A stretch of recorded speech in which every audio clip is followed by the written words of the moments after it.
Hey guys, welcome to the channel. आज हम लोग डिस्कस करने वाले हैं जियोग्राफी ऑनर्स के जियोमॉर्फोलॉजी चैप्टर के अंतर्गत आने वाला ये डॉक्यूमेंट जो हमें सर ने प्रोवाइड करवाया था 8 जनवरी को। व्हाट्सएप ग्रुप में ये डॉक्यूमेंट आया था। अगर आप लोग व्हाट्सएप ग्रुप में कनेक्ट हैं तो आप लोगों को ये चीज़ के बारे में पता होगा। तो आज हम लोग इसको अच्छे से रीड करने वाले हैं और इससे जुड़ी जितने भी ऐसे कोई पॉइंट्स हैं जो हमें नोटिस करने चाहिए या जिन्हें हमें ध्यान रखने चाहिए, उसके बारे में हम लोग डिस्कस करेंगे। इस डॉक्यूमेंट का एक पहला क्वेश्चन था, what is isostasy discuss and Airy's and Pratt's views. तो आइसोस्टेसिस डिस्कस में एरी और पेरेट्स का जो व्यूज़ था इसके बारे में खास करके हम लोगों को जानना है। आइसोस्टेसिस जियोफिजिक्स का एक इम्पोर्टेंट सिद्धांत है जिसका विकास उस समय हुआ जब इंडो गैंगटिक प्लान का जियोडेटिक सर्वे हो रहा था। अब ये क्या चीज़ है जियोडेटिक सर्वे, इसके बारे में अगर डिटेल जानना है तो हम लोग को इसके नीचे चलना पड़ेगा। यहाँ देखिए नीचे दिया हुआ है कि geodetic survey of Indo Gangetic plain and isostasy. 1854 में Indian surveyor general sir George Everest, अरे यार कैसा कैसा नाम रखा है लोग, के निर्देश में इंडो गैंगटिक प्लान का जियोडेटिक सर्वे किया जा रहा था, जिसका उद्देश्य विभिन्न केंद्र के देशांतरीय अंतर को निर्धारित करना था। इंडो गैंगटिक प्लान 2 केंद्र पर अवस्थित है, एक है कल्याण और एक है कल्याणपुर। कल्याण एवं कल्याणपुर के देशांतरीय अंतर को 2 विधि से समझा जा सकता है। पहला है ट्रायंगुलेशन मेथड, दूसरा है एस्ट्रोनॉमिकल मेथड। अब इस डॉक्यूमेंट में इससे ज़्यादा यहाँ पे दिया हुआ नहीं गया है कि ट्रायंगुलेशन मेथड क्या चीज़ है और एस्ट्रोनॉमिकल मेथड क्या चीज़ है, लेकिन इसमें बताया है कि दोनों विधि का अंतर जो है वो 5.236 सेकेंड आया है। इस प्रकार का अंतर का कारण विद्वानों के मध्य मतभेद उत्पन्न कर रहा था जब ये डिफरेंस आया तब।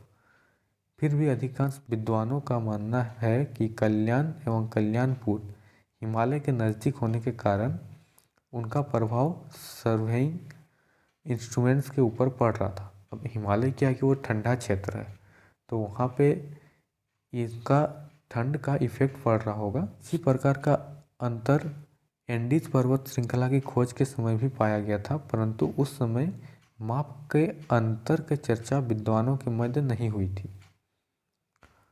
1854 में इंडो गैंगटिक प्लान के जियोडेटिक सर्वे के द्वारा उत्पन्न अंतर विद्वानों के मध्य चर्चा का विषय बना, जिसके बाद के वर्षों में आइसोस्टेसी का विकास हुआ। The word isostasy coming from Greek word isostasios, ये जो ग्रीक वर्ड है आइसोस्टेसियस इससे बना हुआ है। आइसोस्टेसिस शब्द का सर्वप्रथम प्रयोग अमेरिकन भू आकृति वैज्ञानिक डट्टन द्वारा किया गया था।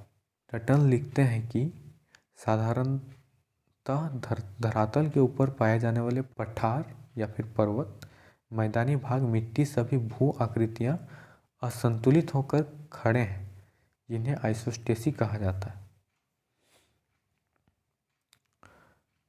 थ्योरी ऑफ आइसोस्टेसी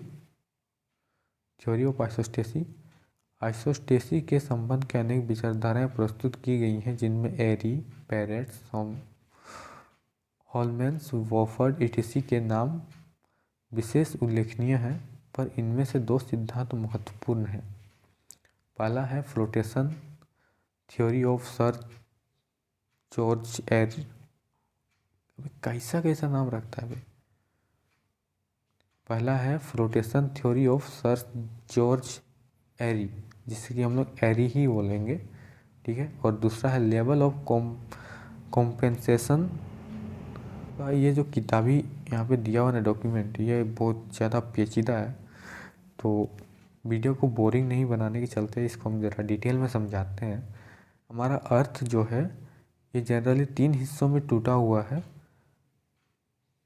तो इसका पहला जो हिस्सा है इसे बोलते हैं कोर, और सेकेंड ये होता है मेंटल, और ये जो है ये होता है क्रस्ट। ये मेंटल जो है यहाँ पे लावा पाया जाता है जो कि सेमी लिक्विड है, क्योंकि वो पूरी तरह से लिक्विड भी नहीं है, पानी भी नहीं है, और ना तो पूरी तरह से ठोस है। तो यह टूथपेस्ट की तरह, यानी कि लावा तो आप लोग समझ ही रहे हैं ये किस तरीके का होता है। वो होता है मेंटल, और क्रस्ट के अंतर्गत आता है,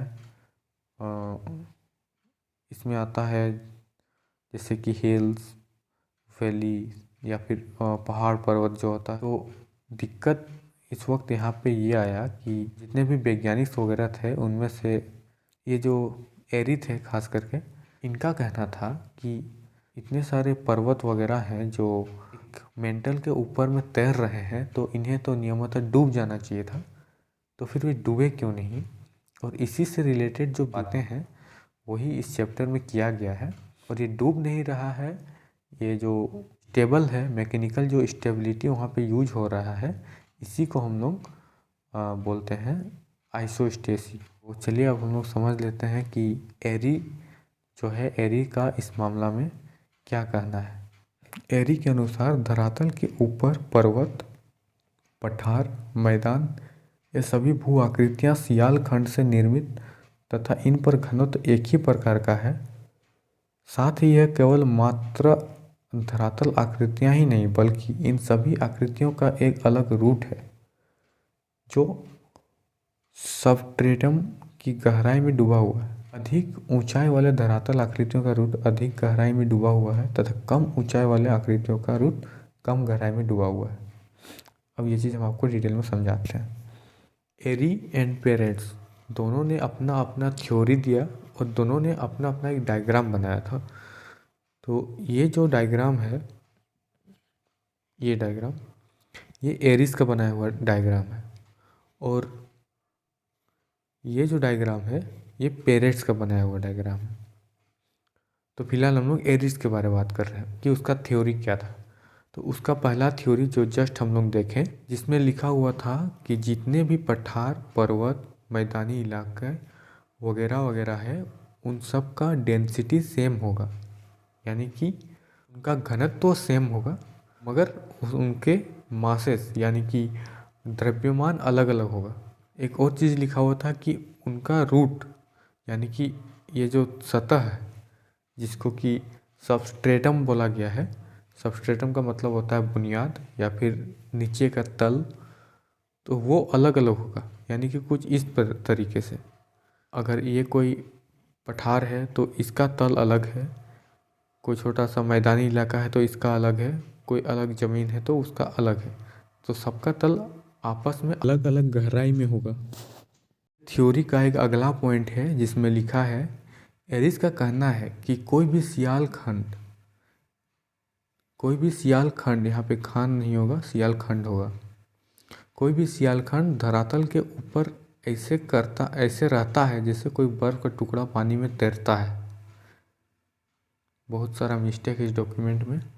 तो सियाल खंड धरातल के ऊपर ऐसे रहता है जैसे कोई बर्फ का टुकड़ा पानी में तैरता है, अर्थात 9 भाग पानी के नीचे एवं 1 भाग पानी के ऊपर, ये एरी का कहना था। यानी कि कोई सियाल खंड अगर है तो वो कुछ इस तरीके से पानी में तैर रहा होगा, जिसमें 10 भाग में से 1 भाग ऊपर होगा और बाकी के 9 भाग नीचे होगा। ये एरीज का कहना था।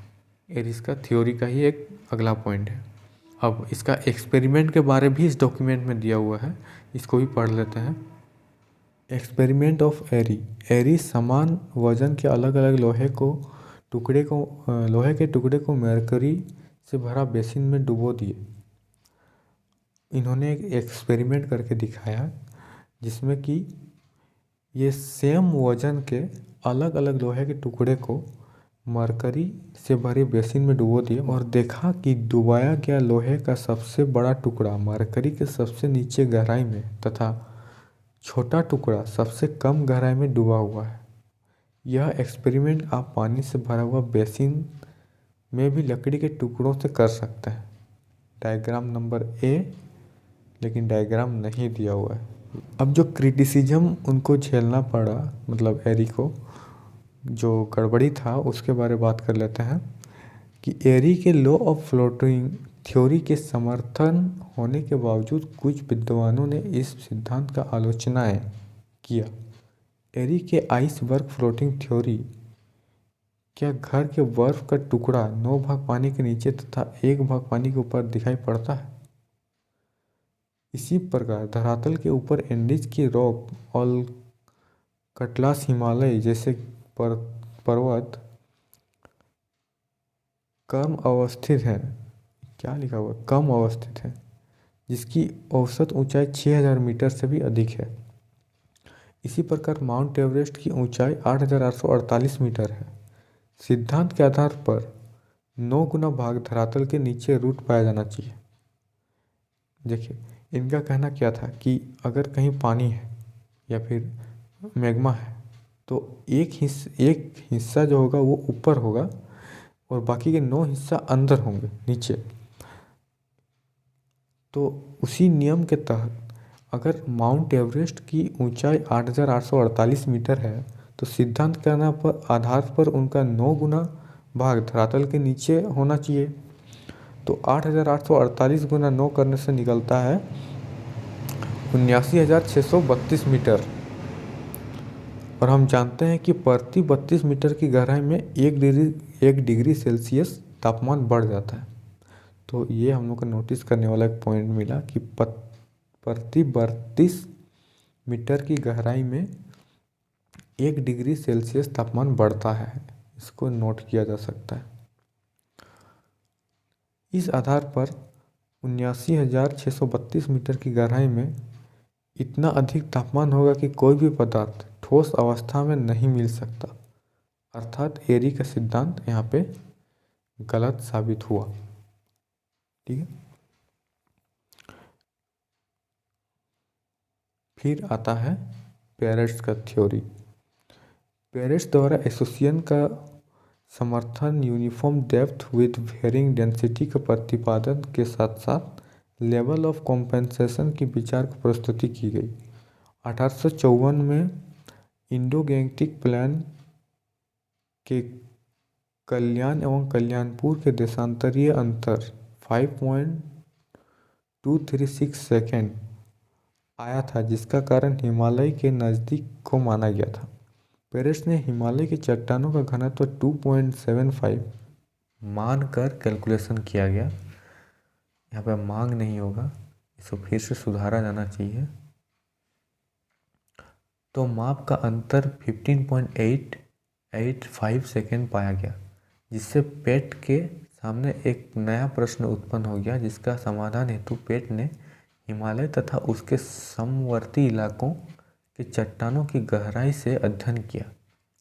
अध्ययन के बाद यह पता चला कि हिमालय का निर्माण हल्के पदार्थ से हुए हैं, जिन चट्टानों के घनत्व कम है तथा उसके समवर्ती इलाकों का घनत्व अधिक है। ये पट ने लिखा है।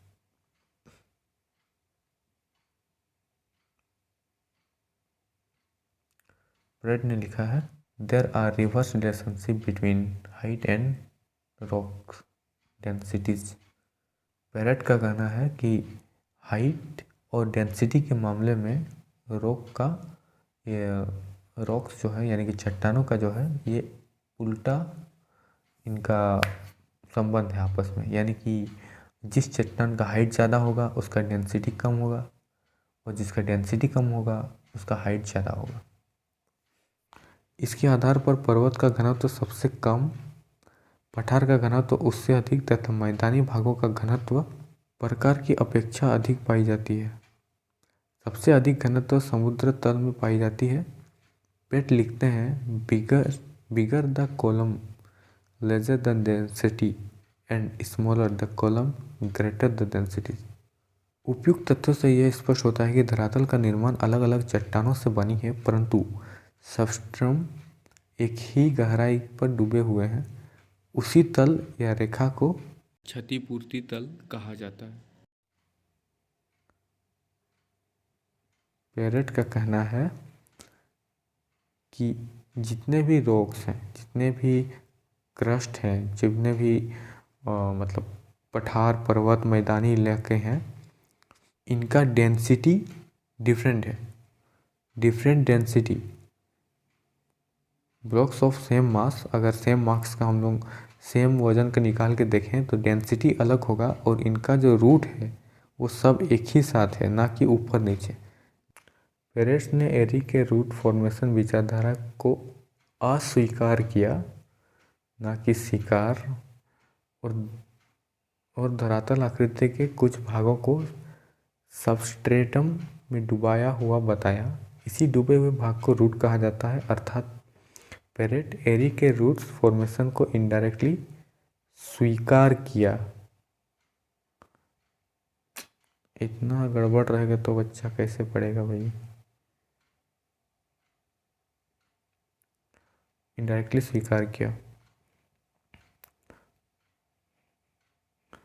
पेरेट का कहना है कि सबस्ट्रेटम की कुछ गहराई में लेवल ऑफ कॉम्पेंसन पाया जाता है, पर कितनी गहराई में यह स्पष्ट नहीं किया गया है। तो डॉक्यूमेंट हम लोग का यहीं पे ख़त्म होता है। ये पहला डॉक्यूमेंट था जो 8 जनवरी को व्हाट्सएप ग्रुप में आया था। जिन्होंने भी इसे नहीं पढ़ा है वो एक्चुअली इस वीडियो को देख के समझ सकते हैं कि एक्चुअली इसमें क्या लिखा हुआ है। कुछ खास चीज़ यहाँ पे है नहीं नोटिस करने लायक। इसमें एरी और पेरेट का ही जो डिटेल थोड़ा दिया हुआ है उसको समझना है। अच्छा, एक नोटिस है। नोटिस ये है कि जितने भी बच्चों ने ऑनलाइन आवेदन किया था एडमिशन के लिए, उन्होंने अगर अपना रजिस्ट्रेशन नहीं करवाया है तो उसको जल्दी से जल्दी करवा लें। उसका लास्ट डेट आई थिंक 9 तारीख है शायद। इसके ज़रा 1 मिनट देख के बताते हैं।